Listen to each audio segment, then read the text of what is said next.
শীতের ভোর, গ্রামের রাস্তা এখনো কুয়াশায় ঢাকা। ছোট্ট এক দোকানের ভেতর ধোঁয়া ভেসে বেড়াচ্ছে, কাপে কাপে চায়ের গন্ধ চারদিকে ছড়িয়ে পড়ছে। দোকানের কোণে বসে আছে আব্দুল কাকা, আমাদের গ্রামের চাওয়ালা। চাওয়ালা সারা জীবন চা বিক্রি করেই মরল।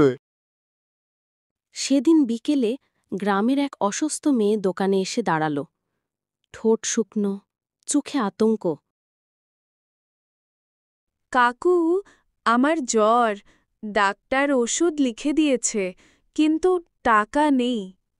নাও বাবা, এই টাকা নাও, আজই ঔষধ কিনে নাও, সুস্থ হয়ে যাবে ইনশাল্লাহ।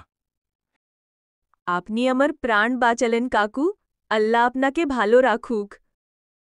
কয়েক সপ্তাহ পর গ্রামের এতিমখানার ছাদ মেরামতের জন্য চাঁদা তোলা শুরু হল। সবাই বলল, চাওয়ালার কাছ থেকে চাঁদা চাইতে হবে না, ওর তো তেমন আয় নেই, ও দিন এনে দিন খায়।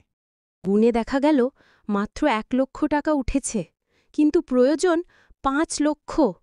গ্রামজুড়ে নিরাশার ছায়া নেমে এল। হঠাৎ চাওয়ালা হাজির। এই ৫ লক্ষ টাকা রাখুন, যদি আরও লাগে বলবেন। চারপাশে নীরবতা। যাদের চোখে আগে তাচ্ছিল্য ছিল, আজ তাদের চোখে পানি। যে মানুষটাকে সবাই অবহেলা করত, সেই আজ সবার চোখে নায়ক।